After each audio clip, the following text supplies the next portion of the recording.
إليك فأنت الآكم العالم الشقوى أنت الذي تدري السرائر والنجوى سألناك بالكتب التي منك أرسلت وبالمرسلين المنكسين من البلوى وبالعلماء الآمنين بهلمهم وبالأولياء الصالمين من الدعوى وبالمسجد الأقصى وبالجبل الذي تهج عليه السيئات كمن يرى إذا كان جوع اليوم يرزقني كذا رضيت بها فالدار يأتي ويصعب إذا لم تكن رد بذي كلة أتى بك الدار يوم صب في دمن متهبي إذا لم تهدد للنفوس مسية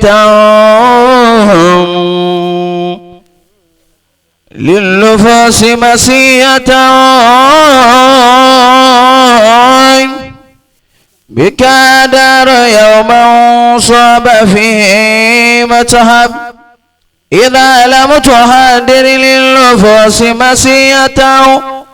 تكن هدفا للآخرين ويصب الله الله لا إله إلا الله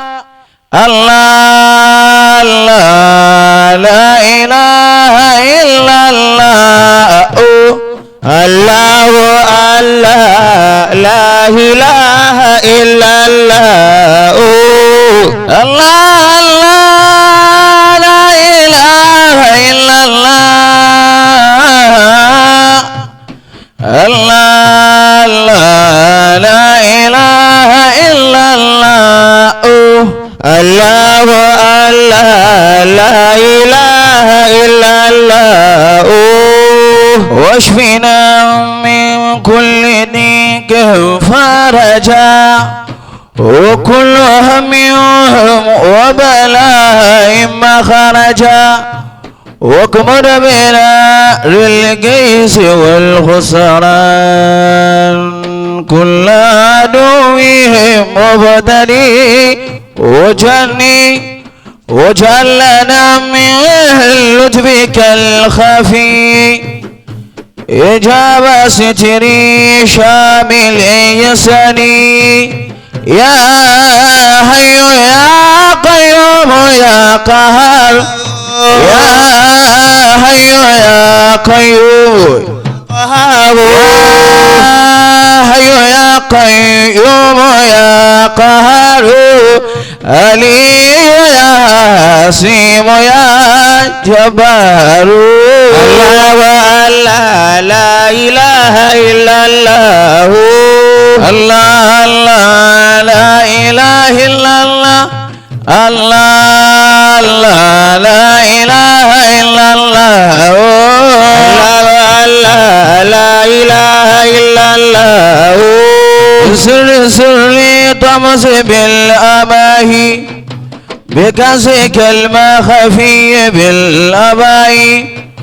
بالأول البارس للوجود بالعالم الغيبي الأشهد بما طوى في علمك المصون وبغوى كون من مكنون إذا كان جوع اليوم يرزقني غدا رضيت بها فالدار ياتي ويصحب إذا لم تكن راد بذي كلة أتى بك دار يوما بك دار يوما بك دار يوما بك دار يوما بك دار يوما بك دار يوما صاب في دمني متهبي إذا لم تحدد للنفوس مسيته إذا لم تحدد للنفوس مسيته تكون هدفا لآخرين ويوصف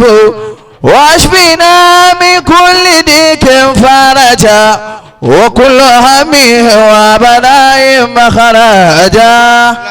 الله لا إله إلا الله الله الله لا إله إلا الله الله الله لا إله إلا الله الله لا إله الله الله لا إله إلا الله الله الله لا إله إلا الله الله الله لا إله إلا الله الله لا إله إلا الله الله الله لا إله إلا الله الله الله لا إله إلا الله الله الله لا إله إلا الله الله لا إله إلا الله.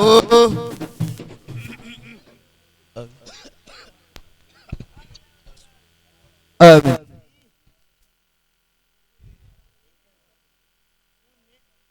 Aki wọlé àwọn bàbá àgbà ọba ìlú Ìlọrin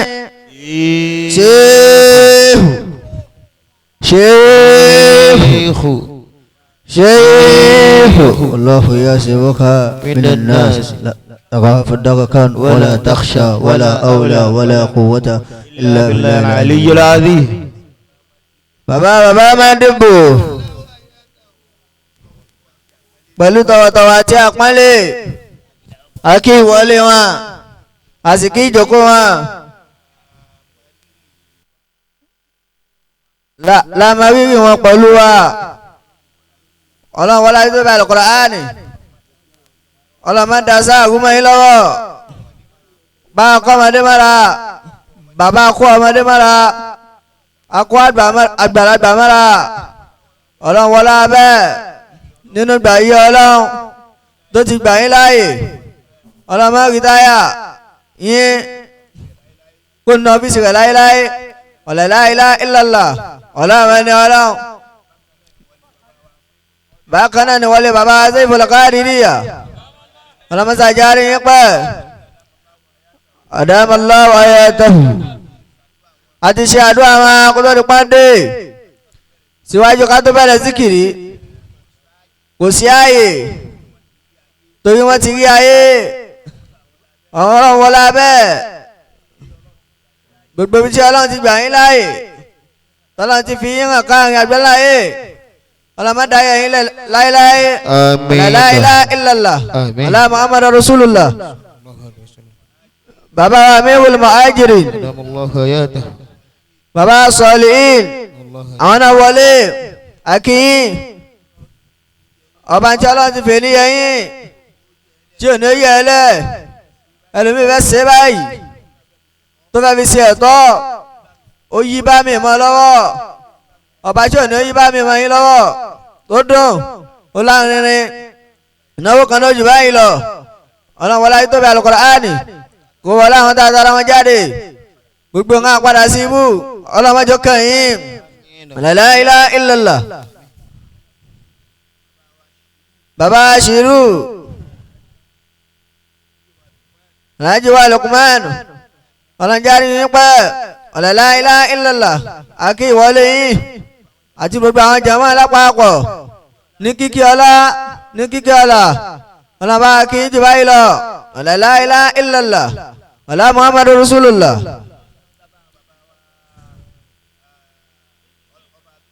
bàtà bàbá wọn bá lù lọ́rin láti bẹ̀rẹ̀ ní ìjókòó báyìí kí gbogbo àwọn jàmá ká fara balẹ̀ bá ti lu bàndínì náà tá a ṣe àzíkìrì náà tí ó dùn má bàbá wa Saiful Qadiriyya nínú bá ti máa ń ṣe kò sí kò ń ṣe síkìrì yìí tó lóun ó di máìkì mú lénìí tí wọ́n ń ta lọ́wọ́lọ́wọ́ báyìí tí ò ní gbẹ agbẹ́rin mi làwọn kọjá bí ògbà ọdún kọ́ di wọn yóò súnmọ́ àwọn táwọn ìbá náà ti ṣe fún bá ti ṣe yìí àwọn bàbá sẹ́fìlì káàrí níyà àwọn náà ń bẹ wájú bẹ́ẹ̀ bá ti wá ṣe tí ó dùn mọ́ wọn táwọn alùsàmọ́wátì táwọn mọ̀kọ́sá jẹ́ àfẹ́sọ̀ kalẹ̀ tí gbogbo àjẹmọ́ ká dákun torí Ọlọ́run ká dákun torí Ọlọ́run ká farabalẹ̀ bí ẹ bá fẹ́ kéwù níwájú àfẹ́ ni tó wo tíra dáadáa wọ́n dojú tí àfẹ́ gbogbo bàndínì tẹ́ ń lù àwọn tó fún yín máàkì ẹ̀ ní àwọn owó máàkì tẹ́ gbà níwájú bàbá Sẹ́fìlì Káàdìríyà bàbá Sẹ́fìlì Káàdìríyà wọ́n ṣe lẹ́kítọ́rọ̀ dájú wọ́n bù wọ́n máàkì gidi tó ṣe dáadáa àkó distinction kò láàyè yìí ọlọ́mọdé bàjẹ́ fún yín láéláé la ilaha illallah ká farabalẹ̀ ká lu dáadáa kí wọ́n yẹn lè jáde ìkọ́tà tàmáà kó lè jáde ọlálùbáríkà níyì lágbèga lálẹ́kùn yìí ọlọ́wọ́lá abẹ́ àtìyàwó àtọkọ ìyàwó ọlọ́ṣẹ́ fún yín. La ilaha illallah Allahu Allahu Allah la ilaha illallah Allahu Allahu Allah la ilaha illallah Allahu Allahu la ilaha illallah Allahu Allahu la ilaha illallah Allahu Allahu la ilaha illallah Allahu Allahu خذ بلطفك يا إلهي من له زاد قليل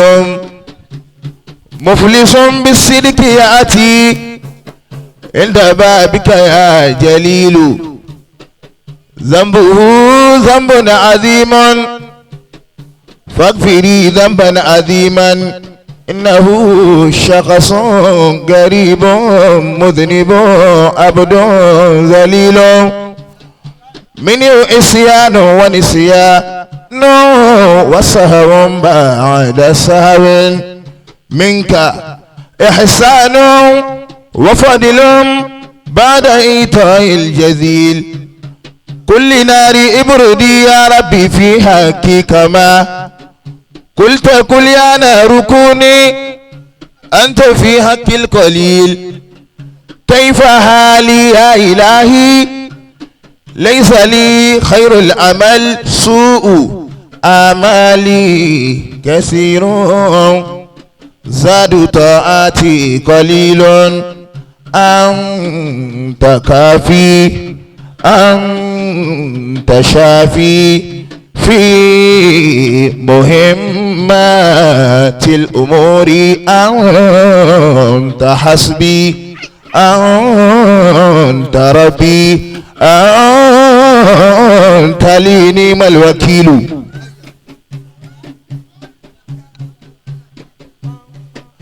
كيف حالي يا إلهي ليس لي خير العمل ذنبه ذنب عظيم فاغفري ذنبا عظيما إنه شخص قريب مذنب عبد ذليل منه عصيان ونسيان منه عصيان ونسيان وسهم بعد ساوي الله الله الله لا إله إلا الله الله الله إلهي ليس لي حول فإن الحول لله الله وما من قوة إلا إلهي قوة الله الله وإن تذكر ببندير فوجهه إلا الله ذكري الله وإن تذكر بأنفاس فصف القلب لله الله وشاهر ربك الله بنور الله بالله الله لا إله إلا الله الله الله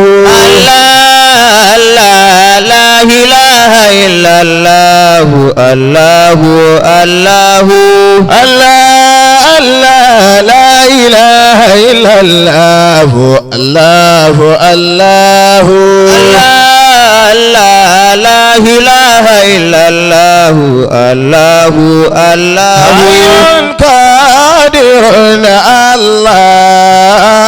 لا إله إلا الله حي القادر الله لا إله إلا الله يا أهل الوداع صلوا على المختار لا ملوا لا إله إلا الله حي القادر الله لا إله إلا الله وهلوا سمعنا هلوا لأجل صلاتكم يجلوا لا إله إلا الله حي القادر الله لا إله إلا الله لسان القوم علمنا بأن مقامهم على لا إله إلا الله حي القادر الله لا إله إلا الله وهم من بين أعيننا ولكن أنهم قولوا لا إله إلا الله سيف حي القادر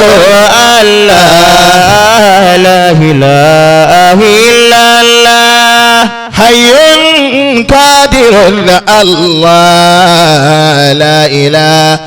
إلا الله حي القادر الله لا إله إلا الله حي قادر الله لا إله إلا الله حي القادر الله لا إله إلا الله يا أهل الوداع صلوا على المختار لا ملوا لا إله إلا الله حي القادر الله لا إله إلا الله يا الله يا الله الله يا الله يا الله الله يا الله يا الله الله يا الله يا الله الله يا الله يا الله الله يا الله يا الله الله يا الله يا الله الله يا الله يا الله الله يا الله يا الله الله يا الله يا الله لمن ضاع في علمك المقصود الله يا الله يا الله وما هو الكون من مكدون الله يا الله يا الله الله يا الله يا الله